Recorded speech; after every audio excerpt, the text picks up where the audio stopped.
కానీ ఈసారి ఫామ్ చేసినప్పుడు మాత్రం ప్రజలకు చంద్రబాబు నాయుడు నైజం పూర్తిగా అర్థమైపోతుంది. కాబట్టి మనల్ని మళ్ళీ 30 ఏళ్ళు అక్కడే కూర్చోబెట్టే విధంగా కూడా ప్రజలు ఖచ్చితంగా అడుగులు వేస్తారన్న నమ్మకం నాకుంది. ఎందుకంటే ఈరోజు ఒకవైపున ఇచ్చిన హామీలన్నీ కూడా పక్కకి వెళ్ళిపోవడం అన్నది ఒక ఆస్పెక్ట్ అయితే, రెండో ఆస్పెక్ట్ ఏమిటి అని అంటే ప్రతి వ్యవస్థ నిర్వీర్యమైపోయింది. కేవలం చంద్రబాబు నాయుడు గారి ప్రభుత్వం రాక మునుపు మన ప్రభుత్వం ఉండేది. మళ్ళీ మన ప్రభుత్వంలో ఎలా ప్రతిదీ కూడా ఎలా పగడ్బందీగా ఎలా జరిగింది, చంద్రబాబు నాయుడు ఎందుకు చేయలేకపోతున్నాడు, ఈ చర్చ ప్రతి ఇంట్లోనూ కూడా జరుగుతూ ఉంది. ప్రతి పథకము కూడా ట్రాన్స్పరెంట్గా పారదర్శకంగా ప్రతి ఇంటికి చేర్చే పరిస్థితి నుంచి ఈరోజు అన్ని కొలాప్స్. కేవలం 9 నెలలు. ఒకవైపున వ్యవస్థలన్నీ కొలాప్స్, మరోవైపున ఏది చూసినా స్కామే. ఏ గ్రామంలో చూసినా బెల్ట్ షాపులు. ఎమ్మెల్యే దగ్గరుండి ఆక్షన్ పాడిస్తూ ఉన్నాడు. 2 లక్షల 3 లక్షల నీ ఇష్టం.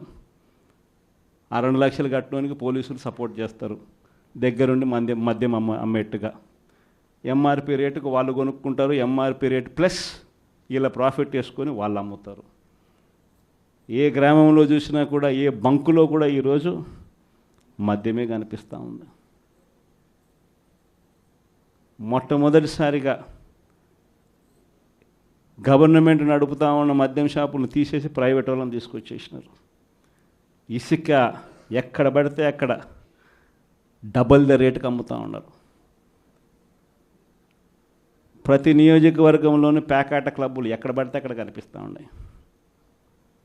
ప్రతి నియోజకవర్గంలో ఏ పని జరగాలన్నా కూడా, ఫ్యాక్టరీ నడపాలన్నా, ఆ నియోజకవర్గంలో మైన్ ఒకవేళ చేస్తూ ఉంటే చేసుకోవాలన్నా, ఏదైనా కూడా నాకింత నీకింత అని ఎమ్మెల్యే దగ్గర నుంచి మొదలైతే చంద్రబాబు నాయుడు దాకా పంచుకోవడాలి. ఇవన్నీ కూడా ఏ స్థాయిలో జరుగుతూ ఉన్నాయనంటే, నిజంగా ఈరోజు వైఎస్ఆర్సీపీ పార్టీ కానీ వైఎస్ఆర్సీపీ ఎమ్మెల్యేలు కానీ ఈరోజు నిజంగా చాలా మంచోళ్ళ కింద కనిపిస్తూ ఉన్నారు ప్రజలకు. ఆ స్థాయిలో కేవలం 9 నెలల కాలంలోనే ఇంత దారుణంగా పడిపోయినాయి. ఇవన్నీ కూడా ఎందుకు నేను చెప్తా ఉన్నాను అని అంటే, ఈరోజు కష్టాలు అనేటివి వస్తాయి. ప్రతిపక్షంలో ఉన్నప్పుడు, రాజకీయాలలో మరీ ముఖ్యంగా ఉన్నప్పుడు ప్రతి ఒక్కరూ కూడా ఒక్కటే గుర్తుపెట్టుకోవాలి, కష్టం రానిదే సుఖం రాదు.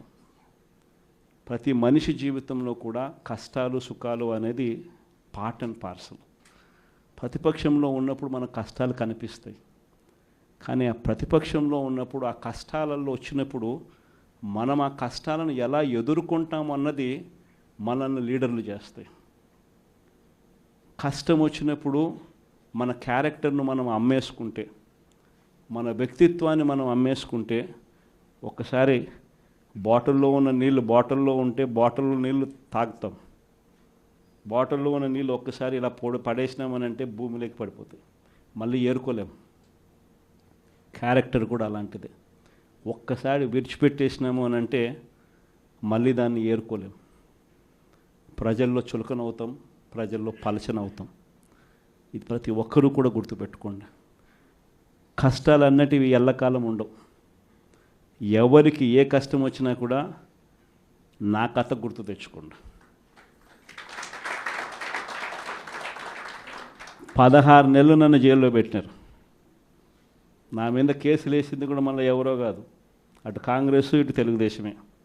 నా పిటిషన్లో ఎవరు పిటిషనర్స్ అంటే అటు కాంగ్రెస్ ఎమ్మెల్యేలు, ఇటు తెలుగుదేశం పార్టీకి సంబంధించిన నాయకులు.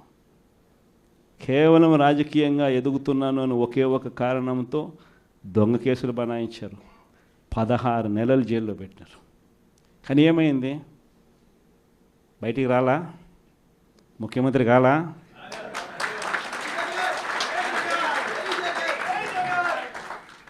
ప్రతి ఒక్కరు ఇది గుర్తుపెట్టుకోండి.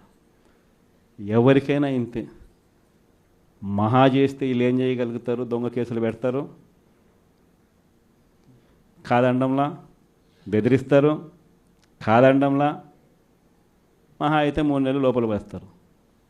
అది కాదండంలా. కానీ ఏం చేస్తారు? 3 నెలల తర్వాత మళ్ళా వస్తాం, రెట్టించిన ఉత్సాహంతో మళ్ళా పనిచేస్తాం. ఎవరెవరైతే మిమ్మల్ని జైల్లో పెట్టే కార్యక్రమం ఎవరెవరైతే చేస్తారో, మంచి చేసిన వాళ్ళని గుర్తుపెట్టుకోండి, చెడు చేసిన వాడిని గుర్తుపెట్టుకోండి. ఇద్దరిని గుర్తుపెట్టుకోమని చెప్తాను. ఊరికే చూస్తూ ఊరుకోం. వైఎస్ఆర్ కాంగ్రెస్ పార్టీ బ్రతుకుతుంది. వైఎస్ఆర్ కాంగ్రెస్ పార్టీ ఈ రాష్ట్రాన్ని ఏలుతుంది అని కూడా ఈ సందర్భంగా చెప్తాను. మరో 30 సంవత్సరాలు ఏళ్తామని కూడా ఈ సందర్భంగా కూడా మరి గట్టిగా కూడా చెప్తాను. కాబట్టి ఎవ్వరూ కూడా వైఎస్ఆర్ కాంగ్రెస్ పార్టీకి సంబంధించిన ఏ కార్యకర్త వెంటికి కూడా పీకలేడు అని చెప్పి కూడా ఈ సందర్భంగా చెప్తాను. ఇది ప్రతి ఒక్కరూ గుర్తుపెట్టుకోండి. ఒక్కటే గుర్తుపెట్టుకోండి, ఈసారి జగనన్న 2.0 కొంచెం వేరుగా కూడా ఉంటుంది. ఈసారి జగనన్న 2.0 కార్యకర్త కోసం ఎలా పనిచేస్తుందో కూడా చూపిస్తుంది.